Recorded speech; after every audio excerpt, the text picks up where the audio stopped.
Qur'an Masqura.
Assalamualaikum warahmatullahi wabarakatuh. Innal hamdalillah nahmaduhu wa nasta'inuhu wa nastaghfiruh wa na'udzu billahi min shururi anfusina wa min sayyiati a'malina. Man yahdihillahu fala mudilla lahu wa man yudlil fala hadiya lahu. وأشهد أن لا إله إلا الله وحده لا شريك له وأشهد أن محمدا عبده ورسوله. يا أيها الذين آمنوا اتقوا الله حق تقاته ولا تموتن إلا وأنتم مسلمون. يا أيها الناس اتقوا ربكم الذي خلقكم من نفس واحدة وخلق منها زوجها وبث منهما رجالا كثيرا ونساء واتقوا الله الذي تساءلون به والأرحام إن الله كان عليكم رقيبا. يا أيها الذين آمنوا اتقوا الله وقولوا قولا سديدا يصلح لكم أعمالكم ويغفر لكم ذنوبكم ومن يطع الله ورسوله فقد فاز فوزا عظيما. اللهم صل على محمد وعلى آله وأصحابه ومن تبعهم بإحسان إلى يوم الدين وبعد. Ikhwati fillah rahimani wa rahimakumullah. Melanjutkan materi yang ketiga dari daurah keindahan Islam adalah khosais adab Islam, keistimewaan dari adab Islam. Materi ini kita angkat sebagai tema ketiga, sebagai penyempurna bahwa Islam adalah agama yang indah, Islam adalah agama yang mudah, dan Islam adalah agama yang memiliki keistimewaan.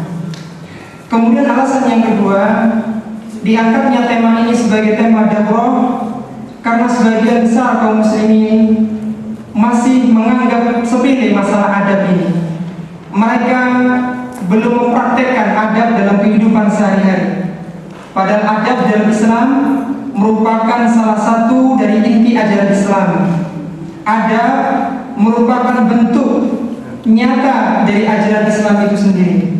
Bahkan Allah Subhanahu wa taala memerintahkan kepada kaum muslimin agar mengajarkan adab kepada keluarganya. Sebagaimana Allah Subhanahu wa taala firmankan dalam surat At-Tahrim ayat yang ke-6, Allah Subhanahu wa taala berfirman, "Ya ayyuhalladzina amanu qu anfusakum wa ahlikum nar." Wahai orang-orang yang beriman, jagalah diri kalian dan keluarga kalian dari api neraka. Bagaimana cara menjaga kita, diri kita, keluarga kita dari api neraka? Ali bin Abi Thalib radhiyallahu ta'ala ketika menafsirkan ayat ini, beliau mengatakan, "Adibuhum wa'allimuhum." Ajarkanlah kepada mereka adab dan ajarkanlah kepada mereka ilmu agama Islam. Sehingga adab merupakan sesuatu yang penting di dalam Islam. Bahkan para ulama-ulama kita, dari mulai yang klasik sampai ulama-ulama kontemporer, mereka senantiasa menorehkan tinta emas untuk menulis kitab masalah adab. Di antara mereka adalah Imam Al-Baihaqi yang telah menulis kitab yang berjudul Al-Adabun Nabawi. Kemudian Al-Imam Ibnu Mufli Al-Hambali menulis kitab Al-Adabus Syar'iyyah. Bahkan Al-Imam Al-Bukhari telah menulis sebuah kitab tersendiri selain sahihnya, yaitu kitab Al-Adabul Mufrad. Meskipun kitab ini tidak selamat dari hadis-hadis yang lemah, dan alhamdulillah telah ditahqiq dan ditahrij ulang oleh Al-Allamah Al-Albani rahimahullah ta'ala. Kemudian Al-Imam Al-Bukhari pula di dalam sahihnya menyisipkan lebih dari 250 hadis tentang masalah adab. Al-Imam Ibn Hibban dalam sahihnya juga memuat lebih dari 670 hadis dalam masalah adab. Dan Al-Imam Abu Dawud itu menulis hadis tentang masalah adab dalam kitab sunannya sekitar 500 hadis. Ulama yang belakangan yang menyempatkan dirinya untuk menulis masalah adab adalah Syekh Fuad Abdul Aziz Asy-Syalbub rahimahullah ta'ala. Beliau menulis kitab tebal yang diberi judul Kitabul Adab. Dan alhamdulillah kami sempat membuat mukhtasarnya, ringkasan dari adab Islam. Ini saya sarikan dari Kitabul Adab kata Syekh Fuad Abdul Aziz Asy-Syalbub rahimahullah ta'ala. Adab Islam yang disyariatkan di dalam agama kita yang mulia ini memiliki keistimewaan-keistimewaan, baik di dalam urusan dunia dan juga di dalam urusan akhirat. Ada sebagian dari adab-adab tersebut yang kita tidak mampu untuk menggali hikmahnya, tetapi dengan mengamalkan adab-adab tersebut menunjukkan kesempurnaan dan keindahan agama kita. Saya ambil beberapa contoh. Di antaranya adalah keistimewaan yang ada di dalam adab makan dan minum dengan tangan kanan, yang mungkin sebagian kaum muslimin ini dianggap sebagai sesuatu yang sederhana. Bahkan sering mereka melupakan tentang masalah yang sederhana ini. Pada Nabi Shallallahu Alaihi Wasallam memerintahkan kepada seorang yang masih kecil, yaitu Umar bin Abi Salamah dalam hadis Bukhari. Kata Nabi Shallallahu Alaihi Wasallam, ya ulan samillah, kul biyaminika wa kul mimma yalika. Anak kecil diajari oleh Nabi Shallallahu Alaihi Wasallam, wahai anak kecil, bacalah basmalah, makan dengan tangan kananmu dan makanlah dengan yang dekat darimu. Apa keutamaan atau keistimewaan seseorang makan dengan tangan kanan, meskipun sederhana? Seorang yang makan dengan tangan kanan merupakan bentuk barok, bentuk berlepas diri dari kebiasaan buruk syaitan. Kita tahu bahwasanya syaitan adalah musuh bagi kita, maka perkara-perkara yang mengantarkan ke sana Islam menutup jalan-jalannya. Karena syaitan ini memiliki kebiasaan dia makan dan minum dengan tangan kirinya, maka kita biasakan sebagai seorang muslim agar makan dengan tangan kanan. Nabi Shallallahu Alaihi Wasallam pernah bersabda, "Idza akala ahadukum," apabila salah seorang di antara kalian akan makan, "falyakul biyamini," maka hendaklah dia makan dengan tangan kanannya. Kadang-kadang yang terjadi kendala di tempat kita adalah ketika ada sendok dan garpu. Jadi biasanya seorang lupa bahwa tangan kiri tidak boleh ikut masuk menyuapkan makanan ke mulutnya. Kata Nabi Shallallahu Alaihi Wasallam, wa idza syariba, apabila kalian minum, falyashrab biyamini, maka hendaklah dia minum juga dengan tangan kanannya. Fa inna syaitana, karena sesungguhnya syaitan ya'kulu bishimalihi wa yashrabu bishimalihi, dia makan dan minum dengan tangan kirinya. Selain makan dengan tangan kanan dan tangan kiri ini merupakan sesuatu yang sopan, menyelisih syaitan, dia juga lebih sehat. Karena kita tahu tangan kiri kita digunakan untuk membersihkan ketika buang hajat. Dan seorang yang dia meninggalkan adab ini, tidak mau makan dengan tangan kanan karena menyepelekan keutamaannya atau adab di dalam Islam ini bukan masalah yang sederhana, tetapi menunjukkan sikap sombongnya terhadap syariat Islam yang mulia.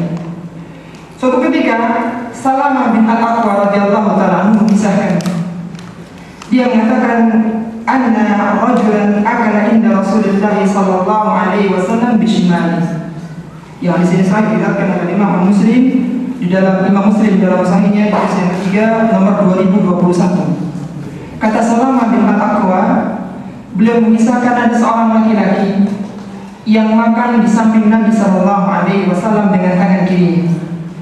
Faqala, maka Nabi sallallahu alaihi wasallam mengingatkan, bayangkan Nabi mengingatkan, ini menunjukkan sesuatu yang utama dalam Islam. Jadi makan dengan tangan kanan merupakan perkara yang penting. Kata beliau, kul biyamin, makanlah dengan tangan kanan.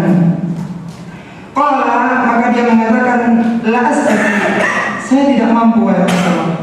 Qala lastata'ta ma mana'u illa al-kibar. Engkau tidak, semoga engkau benar-benar tidak mampu, karena tidak ada yang menghalangimu kecuali sifat kesombongan yang ada pada dirimu. Maka kata perawi, fama rafa'a illa fi, maka sejak itu dia tidak bisa mengangkat tangannya ke mulutnya. Jadi makan dengan tangan kanan ketika disepelekan, maka diantara bentuk dari kesombongan. Kemudian yang kedua adalah keistimewaan makan dengan duduk. Terkadang kita terjebak pada suasana-suasana yang menjadikan seorang muslim ini kesulitan makan dengan duduknya. Di dalam acara-acara pesta atau mungkin sesuatu yang tergesa-gesa, maka ditinggalkan sunnah ini. Padahal makan dengan duduk ini memiliki keistimewaan. Yang pertama, dia mencontoh Nabi sallallahu alaihi wasallam. Kemudian yang kedua, makan dengan duduk menunjukkan sikap tawadhu, sikap rendah diri. Jadi seorang tidak merasa sombong. Sampai-sampai suatu ketika dijelaskan oleh Abdullah bin Bushr radhiyallahu ta'ala anhu, Nabi sallallahu alaihi wasallam disuguhi oleh seseorang dengan sepotong daging kambing, mendapatkan makanan, dan Nabi sangat suka dengan paha kambing. Maka Nabi sallallahu alaihi wasallam ketika menghadapi hidangan tersebut, beliau langsung menekuk lututnya dan duduk seperti duduk ketika tasyahud awal, duduk di antara dua sujud, langsung ditekuk kakinya. Maka melihat hal itu, faqala al-a'rabi, orang-orang Arab Badui yang ada mengatakan, mahadil jalsah, ini duduk seperti apa? Kok masih pakai duduk semacam ini?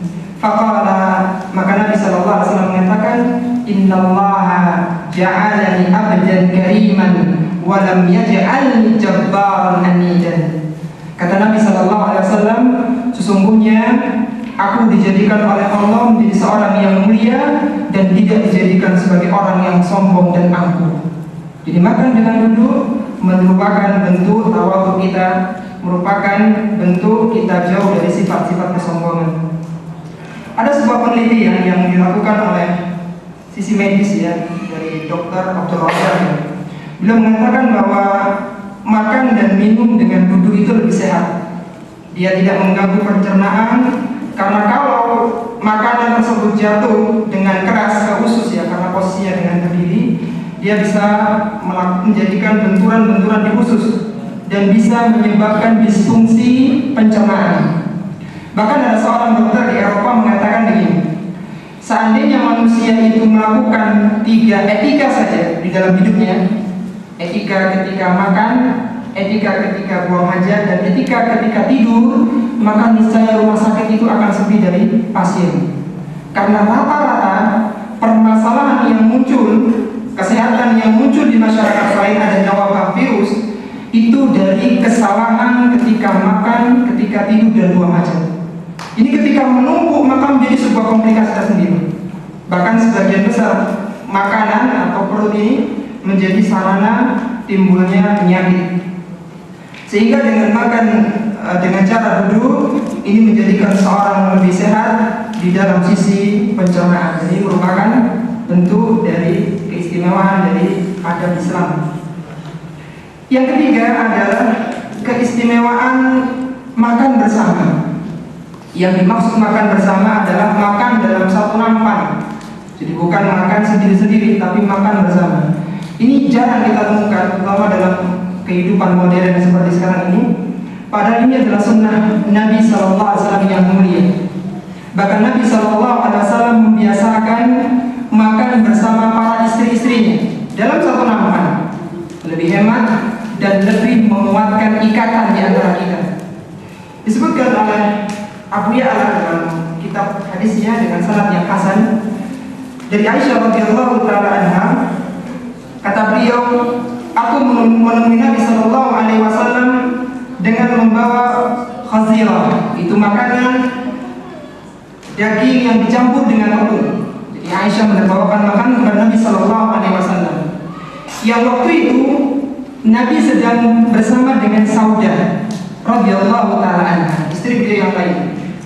Maka Aisyah mengatakan, ayo Saudah ikut makan bersama kita, dengan kharizah yang sudah dibuatkan oleh Aisyah radhiyallahu taala anha. Tetapi waktu itu Saudah tidak berminat untuk makan, tidak berminat. Maka Aisyah mengatakan, kalau engkau tidak makan wahai Saudah, aku akan ambil makan ini dan aku akan oleskan wajahmu. Mendengar ancaman ini pun Saudah tidak bergerak, dia tetap duduk dalam tempatnya. Maka Aisyah mengambil makanan itu dan dioleskan ke wajah Saudah radhiyallahu ta'ala. Mendengar atau melihat kejadian itu Nabi tertawa. Maka Nabi balik mengambil nampan, bilang kepada Saudah, wahai Saudah, balas oles Aisyah dengan makanan ini. Kemudian diambil oleh Saudah, dilemparkan ke Aisyah radhiyallahu ta'ala. Dan panjang di sini yang diambil faedah oleh para ulama bahwasanya Nabi sallallahu alaihi wasallam menyempatkan makan dalam satu nampan di tengah-tengah keluarga beliau sallallahu alaihi wasallam. Betapa jarang kita makan bersama istri dan anak dalam satu piring. Meskipun sesekali ya, itu lebih menguatkan dan lebih hemat. Bahkan kadang kita menyaksikan sendiri anak-anak yang sulit makan ketika melihat orang tuanya makan dan dia ikut disuapi, maka dia juga semangat di dalam masalah makan. Jadi makan bersama adalah perkara yang bisa menguatkan ikatan dan dia merupakan suatu yang menjadi kebiasaan Nabi sallallahu alaihi wasallam.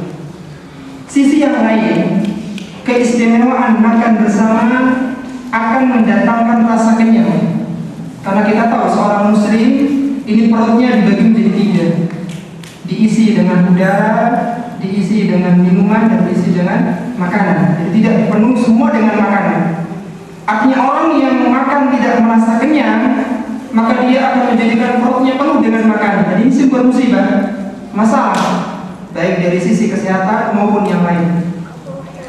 Suatu ketika ada seorang yang datang kepada Nabi Shallallahu Alaihi Wasallam dan dia mengeluhkan bahwa ketika makan tidak merasa kenyang. Maka Nabi bertanya, apakah kalian makan sendiri-sendiri? Artinya beda nampan begitu? Maka mereka mengatakan, na'am, iya wa Rasulullah. Maka beliau sallallahu alaihi wasallam bersabda, ijtami'u ala ta'amikum wadhkuru ismallahi alaihi yubarik lakum fihi. Kumpulkanlah makanan kalian, bacalah basmalah, semoga Allah memberikan keberkahan kepada makanan kalian tersebut. Jadi keistimewaan yang kedua, bahwa makan bersama menjadikan seseorang mendapatkan rasa kenyang. Kemudian yang keempat, banyak di antara kita yang juga melupakan tentang doa setelah makan. Padahal berdoa setelah makan ini memiliki keutamaan yang luar biasa. Yang pertama, menunjukkan syukur kita kepada Allah Subhanahu wa taala. Karena betapa banyak orang-orang yang tidak bisa makan hari ini. Betapa banyak orang yang punya harta tetapi tidak ada makanan di hadapannya karena kondisi kehidupannya yang demikian rupa. Tapi kita dianugerahi oleh Allah Subhanahu wa taala makanan merupakan nikmat. Dan di antara bentuk syukur adalah kita berdoa, mengucapkan kalimat-kalimat thayyibah setelah merasakan nikmat tersebut. Seorang yang berdoa setelah makan yang merupakan bentuk syukurnya kepada Allah Subhanahu wa taala, maka dengan doa itu menjadikan diampuni dosa-dosanya yang telah lalu.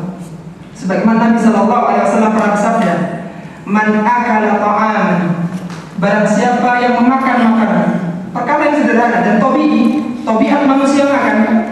Tetapi kata Nabi, faqala, kemudian dia berdoa, "Alhamdulillahilladzi at'amani hada wa razaqanihi min ghairi haulin minni wala quwwati." Setelah selesai makan dia berdoa ini, Alhamdulillahilladzi at'amani hadza.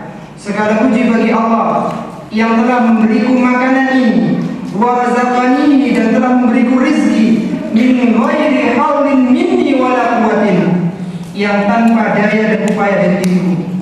Ucapan ini sederhana seperti ini, apa utamanya? Kata Nabi, ghufira lahu ma taqaddama min dhanbi. Niscaya akan dihapuskan dosa-dosa yang telah lalu. Hadis ini diriwayatkan oleh Imam At-Tirmidzi dalam sunannya dan dihasankan oleh Syekh Al-Albani dalam Irwaul Ghalil nomor 1989. Keistimewaan membaca doa ini menjadikan seorang diampunkan dosanya yang telah lalu. Kemudian yang kelima, keistimewaan dibalik seorang keluar dari masjid ketika adzan dikumandangkan. Sebagian kaum muslimin belum mengetahui adab yang semacam ini.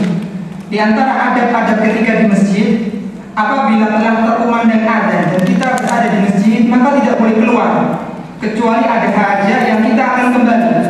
Misalnya kita memperbarui wudu atau buang hajat sebentar lalu kembali, maka ini boleh. Seseorang yang keluar dari masjid setelah adzan dikumandangkan merupakan bentuk kedurhakaan dia kepada Rasulullah SAW.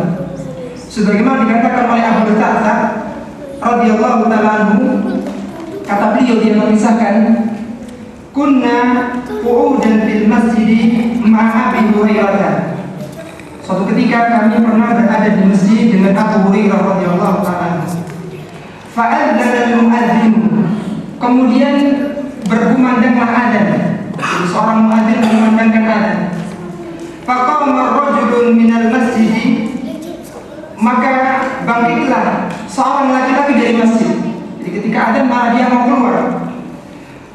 Yamshi, dia berjalan keluar. Fa'atba'u Abu Hurairah tabassarahu, dan ketika dia keluar dipandang terus oleh Abu Hurairah. Hatta kharaja minal masjid, sampai dia keluar dari masjid itu.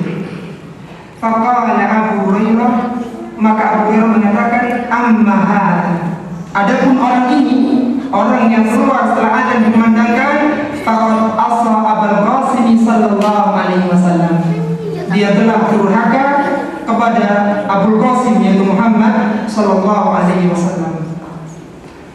Ternyata sesuatu yang sederhana ini, adab ketika di masjid yang tidak keluar ketika adzan, ini memiliki dampak yang sangat serius, bahwa seorang yang keluar dari masjid ketika adzan ini dikhawatirkan dia terjerumus pada sifat-sifat kemunafikan.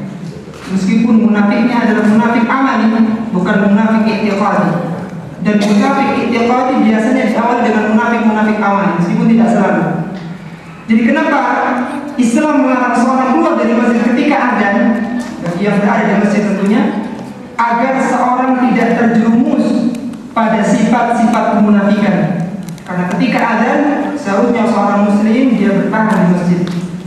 Ada sebuah kisah yang menarik yang dibawakan oleh Imam Ad-Dari di dalam sunannya nomor 494. Suatu ketika ada seorang yang datang berpamitan kepada Imam Tabi'in Sa'id bin Musayyab rahimahullah ta'ala.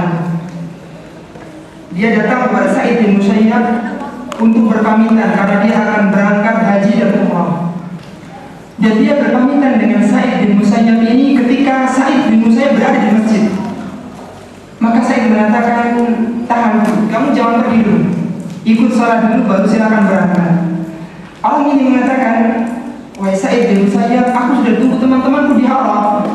Teman-teman sudah berangkat semua umrah, mereka sudah berangkat, saya ditinggal di sini. Maka beliau mengatakan, la yakhruju ba'dan nida'i minal masjid illa munafiq. Beliau mengatakan, Nabi pernah bersabda, tidaklah ada seorang yang keluar dari masjid setelah adzan kecuali dia adalah seorang munafik. Kemudian dia masih mengajukan udhunya, saya ditunggu oleh ini dan seterusnya. Illa rajulun akhrajahu hajah wa huwa yuridu raja'a ila al-masjid. Baik kalau begitu, kecuali seorang laki-laki yang dia keluar dari masjid lalu dia kembali lagi nanti ke masjid. Artinya sudah, kamu berangkat dulu tapi nanti sholat di sini lagi. Dan dia terus tidak mengindahkan saran dari Sa'id bin Musayyab, sehingga sampailah berita kepada Sa'id bin Musayyab bahwasanya orang ini dia terjatuh dari tunggangannya dan dia patah di pahanya. Ini menunjukkan bahwa larangan tersebut ini memiliki dampak yang signifikan. Kemudian yang keenam adalah keistimewaan berjabat tangan. Kadang sebagian dari kita terlupakan saat bertemu dengan saudaranya, meninggalkan syariat berjabat tangan ketika bertemu. Padahal berjabat tangan ini adalah sunnahnya para sahabat-sahabat Nabi Sallallahu Alaihi Wasallam. Dengan jabat tangan akan menambah keakraban dan menghilangkan kebencian-kebencian. Disebutkan oleh Anas bin Malik radhiyallahu taala, beliau mengatakan, "Kana ashabun Nabi sallallahu alaihi wasallam idza talaqau tasafahu." Sahabat-sahabat Nabi itu kalau mereka bertemu maka mereka saling berjabat tangan. Sahabat-sahabat Nabi, wa idza qadamu minas safarin ta'anaqau. Ketika mereka bertemu dari safar yang jauh, lama tidak berjumpa, maka mereka saling berpelukan. Ini adalah kebiasaan sahabat-sahabat Nabi ketika bertemu antara satu dengan yang lain. Apa keistimewaannya? Selain menambah keakraban, selain menjadikan seorang hilang kebencian, berjabat tangan bisa menggugurkan dosa-dosa. Bagaimana Rasulullah SAW pernah mengatakan dalam hadis Al-Bara bin Azib, "Ma min muslimin yaltaqiyan fayatasafahani illa ghufira lahuma qabla an yatafarraqa." Kata Nabi sallallahu alaihi wasallam, tidaklah ada seorang muslim yang bertemu kemudian dia saling berjabat tangan kecuali akan diampuni dosa di antara keduanya sebelum kedua tangannya dipisahkan. Jadi di antara faedah bahwa berjabat tangan menjadikan seseorang diampuni dosa-dosanya. Kemudian yang terakhir, karena terbatasnya waktu, keistimewaan membaca ayat kursi sebelum tidur. Terkadang karena capek yang sangat kuat ya, kita terlupakan di dalam membaca ayat kursi. Padahal para ulama-ulama kita ini menulis pembahasan khusus tentang fadail, tentang fadilah-fadilah dari membaca ayat kursi, dan sangat banyak keutamaannya. Ini kita ambil satu sisi saja, yaitu membaca ayat kursi sebelum tidur, yang mana seorang yang membaca ayat kursi sebelum tidur akan senantiasa mendapatkan penjagaan dari Allah Subhanahu wa taala, sehingga setan tidak mampu mendekatinya sampai pagi hari. Dan banyak fadilah-fadilah yang lain. Di antara yang menjadikan dalil dalam masalah ini adalah hadis dari Abu Hurairah radhiyallahu taala anhu. Ketika ada seorang pencuri yang mengambil zakat, maka ditangkap oleh Abu Hurairah radhiyallahu anhu, sehingga sampai ketiga kalinya dia mengajarkan kepada Abu Hurairah sesuatu amalan yang bisa menjaganya dari gangguan setan. Kata setan itu, "U'allimuka kalimat yanfa'ukallahu biha." Aku akan ajarkan kepadamu suatu kalimat yang Allah akan berikan manfaat dengan kalimat tersebut. Kuntu, maka kata Abu Hurairah, apa itu? Dan para sahabat adalah orang-orang yang semangat di dalam keilmuan. Dan ini ya, tidak bisa dijadikan dalil bolehnya kita belajar kepada ahlul bidah. Karena Abu Hurairah ini dia hanya pada tingkatan qabulul haq, tidak talabul haq. Jadi hanya pada tingkatan menerima kebenaran, karena dicek oleh Nabi waktu itu, tidak mencari. Jadi kita tidak boleh belajar kepada orang-orang yang tidak berilmu dalam agama ini. Jadi kadang sering hadis ini digunakan sebagai dalil bolehnya kita belajar kepada orang-orang yang dangkal agamanya.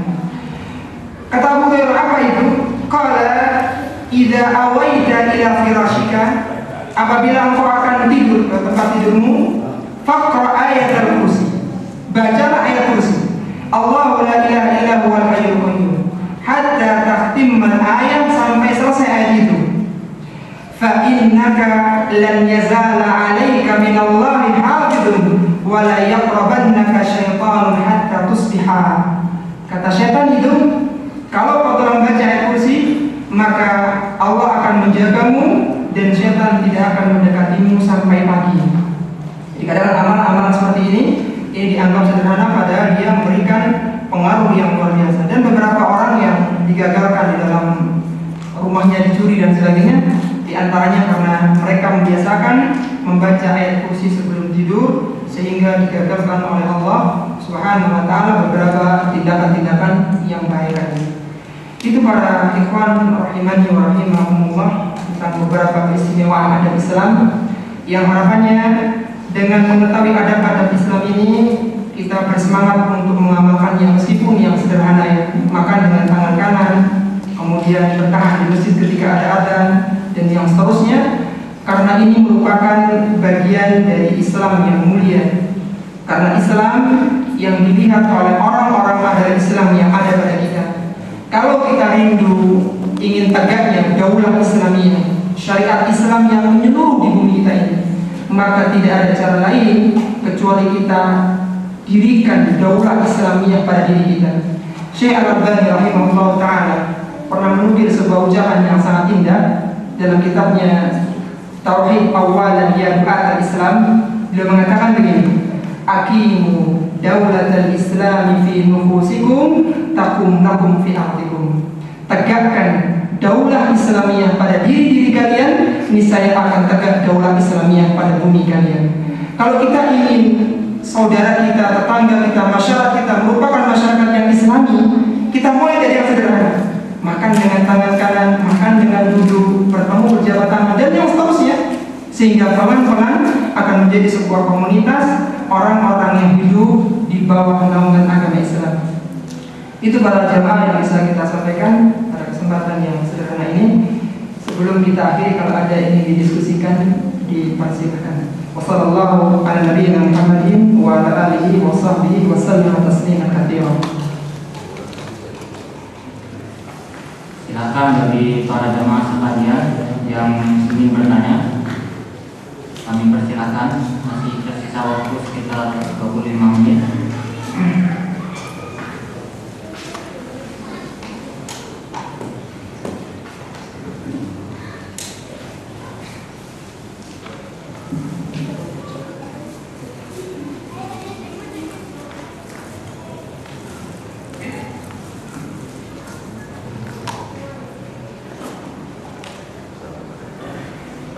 Ada pertanyaan dari jemaah yang hadir ini, kayaknya materi yang sebelumnya ya, tapi coba kita jawab semampu kami.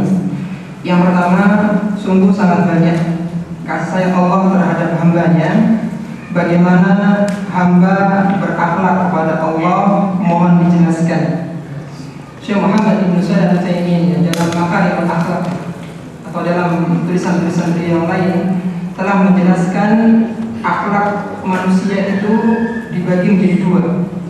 Yang pertama, akhlak kepada Allah Azza wa Jalla, dan yang kedua adalah akhlak kepada makhluk. Akhlak kepada sama makhluk. Akhlak kepada Allah ada tiga.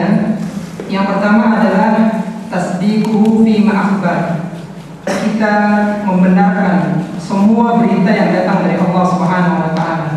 Kita tidak boleh mendustakan apa yang disampaikan oleh Nabi, meskipun secara rasional, secara akal kita menolaknya, artinya tidak masuk dalam akal kita. Kemudian kita melaksanakan yang menjadi syariat Allah Subhanahu wa taala. Kita melaksanakan hukum Allah Subhanahu wa taala, meskipun bukan hanya dalam perkara hudud, bukan hanya dalam perkara-perkara kriminalitas. Dalam hal-hal yang sederhana kita juga mengamalkan. Adapun adab kepada makhluk, adab kepada sang makhluk dijelaskan oleh Al-Hasan Al-Basri ada tiga. Yang pertama adalah badlun nada, yaitu kita kaful ada. Kita tidak mengganggu yang lain. Tidak boleh seorang muslim mengganggu saudaranya yang lain. Kemudian yang kedua badlun nada, kita dermawan, ya, suka murah senyum dan semisalnya. Kemudian talaqatul wajhi, yaitu kita memberikan wajah yang sumringah, wajah yang tersenyum kepada saudara-saudara kita. Secara umum ya, akhlak ini terbagi menjadi tiga tadi, atau menjadi dua tadi. Kepada Allah dengan berbagai macam rincian-rinciannya, dan adab atau akhlak kepada makhluk dengan penjelasan yang bermuara pada 3 tadi. Wallahu ta'ala. Yang kedua, apakah hadis yang menjelaskan tentang pelacur yang memberi minum anjing ini sahih? Iya, sepanjang yang kami tahu hadisnya hadis yang sahih. Hadis yang sahih yang bersumber dari kitab-kitab yang bisa dijadikan sebagai Allah Ta'ala. Silakan apabila masih ada pertanyaan. Jika tidak ada, maka jazakallahu khairan atas nasihatnya dan atas tausiahnya, dan semoga pertemuan kita ini menjadikan diri kita bangga dengan keislaman kita dan menjadikan diri kita berusaha untuk mengamalkan apa yang telah disampaikan. Kemudian para hadirin sekalian, kami memberikan info sekali lagi bahwasannya Yayasan As-Sunnah Al-Islami pada setiap bulannya alhamdulillah telah menerbitkan majalah, yaitu bernama majalah Ihsan, dengan harga yang terjangkau. Dengan harga 10.000 Anda bisa menginfakkan harta Anda jalan Allah. Kemudian dengan 10.000 juga Anda akan menambah wawasan ilmu Anda dan bisa membagikan ilmu Anda kepada keluarga Anda. Kemudian bagi bapak atau ibu yang memiliki putra atau putri yang menginginkan lembaga pendidikan sekolah dasar, maka kami mewakili SD Al-Ihsan membuka pendaftaran baru bagi putra putri Anda yang menginginkan sekolah yang berkualitas, unggul, cerdas, dan berbasis Islami. Kemudian kami dari Yayasan As-Sunnah pula sedang melaksanakan proyek pembangunan Islamic Center As-Sunnah yang terletak di Jalan Hos Cokroaminoto nomor 5 sebelah selatan Terminal Baru Pasuruan pada sebidang tanah seluas kurang lebih 3.000 meter persegi, dan alhamdulillah sekarang proses pembangunan sudah berjalan 70%.